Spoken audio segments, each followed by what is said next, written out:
السلام علیکم ورحمة الله وبرکاته. زه ستاسو ورور ملا شفیع الرحمن مسافر یم د ملا مسافر چینل څخه. راځو نن د انګلیسي ژبې دریم درس ته. 2 درسه مو ویلي، نن یې دریم درس وایو. ځو د ویډیو په لور ویډیو شروع کوو.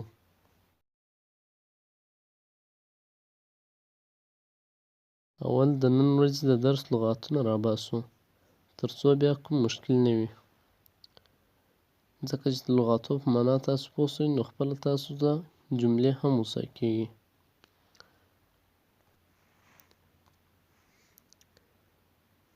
اول لغات دی هی. هی معنا دی، شی معنا ده. دریم لغات دی بوای، معنا هلک.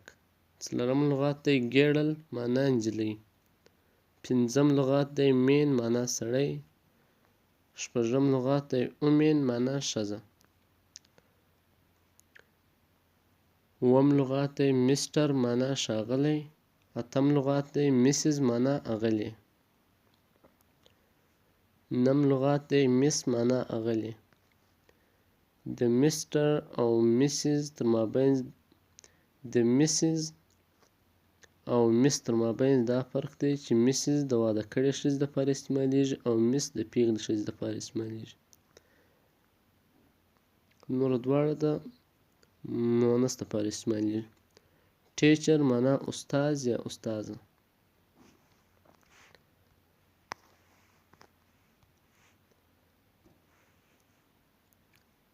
یولسم لغات دی پولیس مین، معنا پولیس.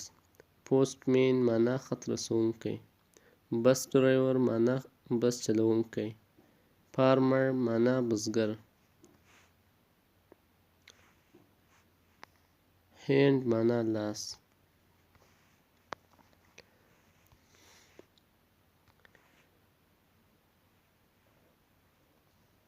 آی معنا زه. ام معنا یم. یو معنا تاسو. آر معنا یاست. I am زه یم، یو آر تاسو یاست.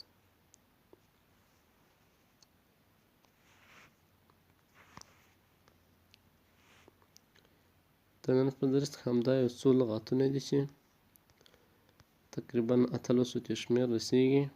18 19 ته.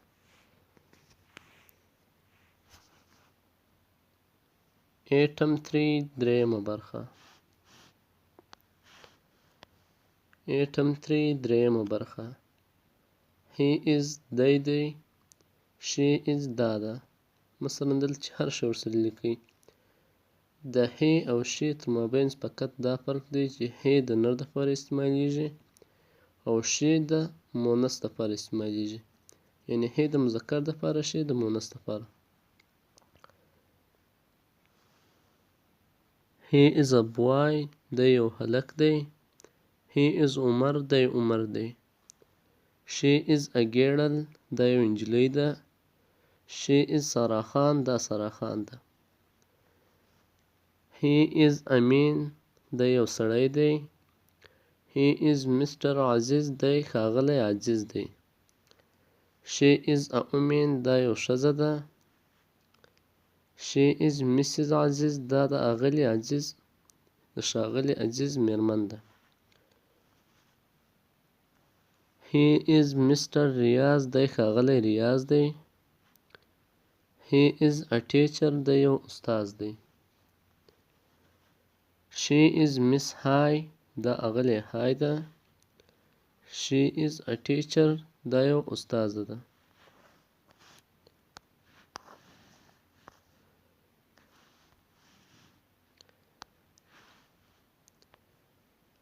دلته لوړه بیرته هغه کیسه ده.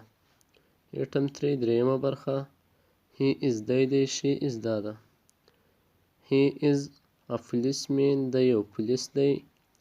he is a postman دی یو خط رسونکی دی. he is a bus driver دی یو بس چلونکی دی. he is a farmer دی یو بزګر دی. read voice aloud په لوړ اواز سره هغه لغاتونه چې ای ولري. apple سیب، مین سړی، فین پکه، بیگ بسته، کیټ پښې، هینډ لاس.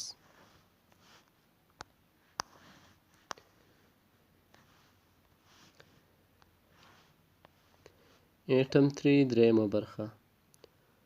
I am زه یم. I am زه یم. دلته چې هر شی ورسره لیکئ، مثلا دلته خپل نوم ورسره کښېږدئ. I am عمر، زه عمر یم. You are سارا خان، تاسو سارا خان یاست. I am عمر، زه عمر یم. I am سارا خان، زه سارا خان یم. You are سارا خان، تاسو سارا خان یاست. You are عمر، تاسو عمر یاست. په اول کې هر یو خپل ځان ښیي او په دویم کې دی د نجلۍ ته اشاره کوي، نجلۍ ورته اشاره کوي. I am Mr. ریاض، زه ښاغلی ریاض یم. I am Miss Hai، زه اغلې های یم. You are Miss Hai، تاسو اغلې های یاست. You are Mr. ریاض، تاسو ښاغلی ریاض یاست.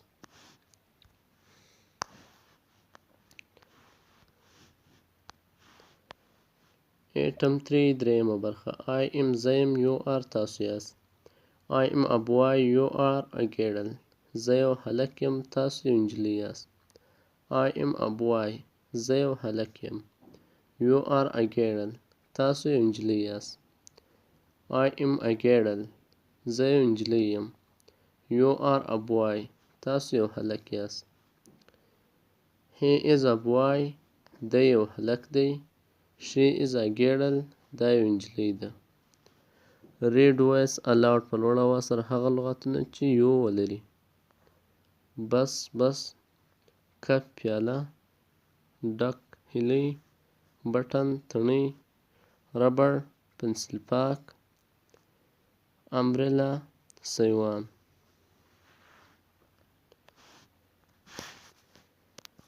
نو زموږ ویډیو تر همدې ځایه پورې وه. کوم چیرې زموږ ویډیو خوښه سوې وي، ویډیو در سره لایک کړئ، چینل در سره سبسکرایب کړئ او په څنګ کې دا د زنګولې علامه کېکاږئ تر څو زموږ هره نوې ویډیو په تاسو پورې ورسیږي.